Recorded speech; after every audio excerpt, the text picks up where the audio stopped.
Fintech groove on the tracks of an innovation that leaves its mark. The new podcast column powered by Milan Fintech Summit and Breaking Banks Europe. Hosted by Matteo Castelnuovo.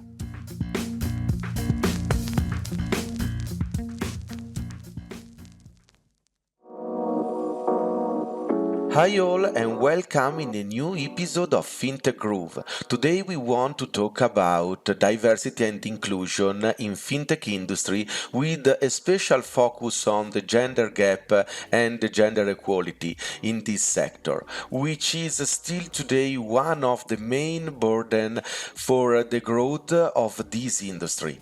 To do this, we are glad to have with us Alberta Pellino, who is president and founder at Young Ambassador Society and founder and CEO at We Are FIBI. Hi Alberta, and thanks for being with us. Thanks, Matteo. I'm very glad to be here with you today. So, Alberta, talking about diversity and inclusion with you, what does it mean for you to be a woman in a man's world of finance, startups, and financial technology sector? And how was your path in the global innovation industry during these years? So just after university, I joined the financial sector in London. In particular, I joined the commodity trading desk in Goldman Sachs, and then I continued my career in a commodity trading house. I must say, when I joined my desk, I was the only woman in the desk. Of course, things are changing, but still there is a very low representation in women in finance. Just to give you some data, at the moment, women make about 30 to 40% of the finance workforce globally. But for example, if we go to see the senior positions, only 20 to 25% of women are in executive positions in finance. And in particular in trading, that is where I was working. In trading, there are only about 10 to 15%.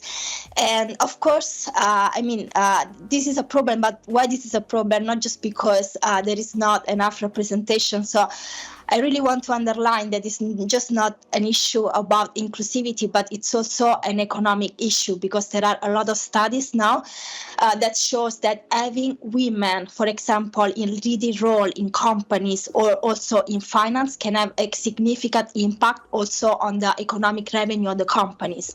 I found, for example, very interesting that there was a study made by Fidelity, one of the biggest asset management in 2021. They analyzed the count of 8 million clients, and they found that women, on average, they have higher return on investments than men. And this is just to underline what I was saying. I think that is best for all the society to have more women involved in the labor workforce, especially in finance. And of course, this is the same for startup. So after spending about 8 years in finance, I decided to quit my job and start my startup, and also to manage my association that I founded when I was 19 years old. And I must say that also in the startup space, of course, it's a bit better, a bit different than finance, but still there is a gap. We have in Italy that only 20 to 25% of women are startup founders. In my experience, of course, having such low representation of women is a problem, but why? Also in the everyday life, I want to give you an example. So when I joined, I was very young, just after university, and happened to me different times that even I was on the trading floor, someone was walking on the trading floor and asked me to bring a coffee or to make a photocopy or this kind of stuff, but this never happened to a male colleague, just because it was only me, the only female on the trading floor. And of course, this has an impact on the way in which people perceive yourself in networking opportunities. And of course, you don't have enough role model women as your managers to look at. But for me, that was a very big experience, and also the reason why when I quit my job, I decided to start my startup, Phoebe, with the goal of actually helping other women to be financially independent. So to learn about finance, to learn how to make a budget, and also potentially how to invest. So I try to transform something that I saw in my career, that is the lack of women in finance and the lack of financial education for women, in a project that try to help women to be more present in the finance space. And this is also because I think that financial independence and financial education are very, very important for everyone, of course, but especially for women, because are the part of the population that knows more about this theme. And we think that also there are not only women in the situation of diversity and inclusion needed, but maybe also the young people, the startuppers, again, like you, but also like a lot of young entrepreneurs who want to create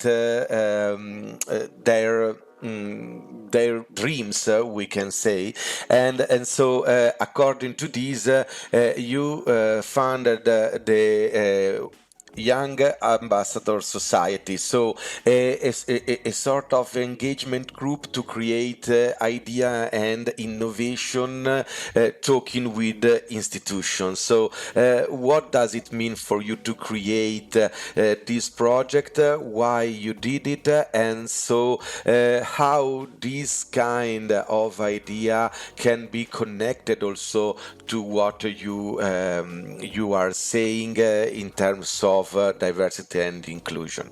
Of course. As I mentioned previously, when I was 19 years old, so at the beginning of university, I started my no-profit association, the Young Ambassador Society.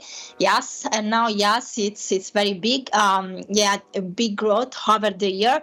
And our main projects are the Y7 and Y20, that are the official engagement groups of the G7, G20. And this means that there are the platform that gives the opportunity to young people to push their ideas and proposals directly to the leaders of the G7, G20. As I mentioned, then I went to my career in finance, but I was still managing on the side the association. But then after I decided to quit, now I'm splitting my time between the startup and the association. This year was a very important year for us because Italy hosted the G7 presidency, and we organized a lot of activities to make sure that youth were directly involved in the G7 proposal. To give an example, in May we hosted in Rome about 500 young people coming from all the G7 countries, and they worked together also with the support of international organizations, ministries, but also the private sector, to develop policy proposals that were directly presented to the G7 leaders. And linked to this, of course, for me, this experience of founding and managing the association was very, very important. It was also very, very important then to start my startup. So, for example, one thing that I think it's very important for young entrepreneurs is also, from my direct experience, having an experience in the no-profit association sector, because this helped me to get the skills of building a team, managing a team, building a project, and having goals, deadline, targets, and trying to achieve them. And of course, as you mentioned, the role of inclusivity in this sector. Well, for us, for the association, is fundamental because, of course, we are based in Italy, but we work a lot on international level. And I might say that embracing diversity was one of the biggest goals of our association. We have a diverse team with young people coming from different countries. We deal with projects with young people coming from different countries.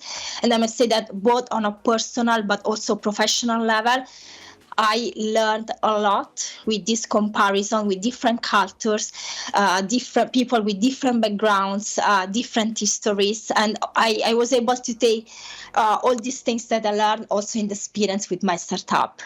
According to this, or starting from this, according to you, what could be the main priorities for a young entrepreneur who wants to get success and fill the gap with the institutions in order to be recognized as an opinion leader in the market? So the first one, it's for me, at least was for me, absolutely studying and be prepared.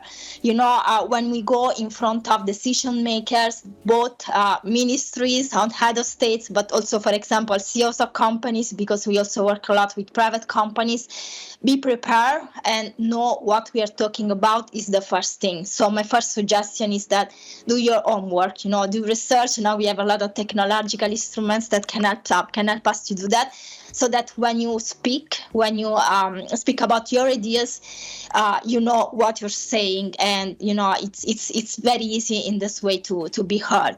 The second one is building credibility and a strong network, and this is very connected with the first one. I think that be prepared and studying help you to building your credibility.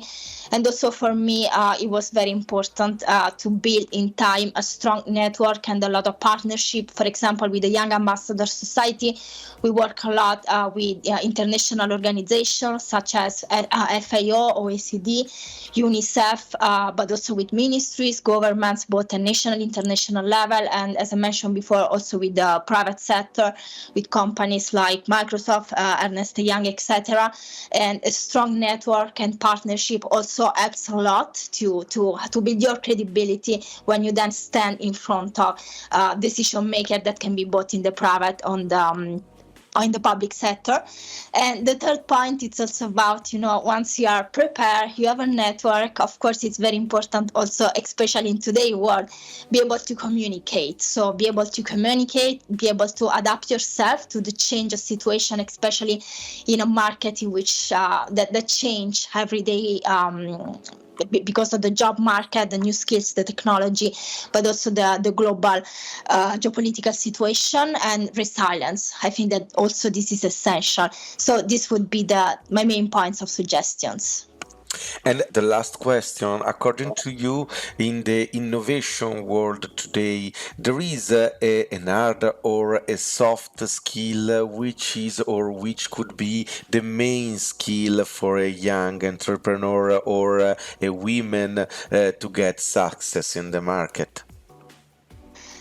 I think that there are a lot, so I will not speak about the main, but from my personal experience, so when I shifted from working in finance for a company to funding a startup, the big difference was that when you fund a startup, generally speaking, you have very small things and you need to be able to do everything.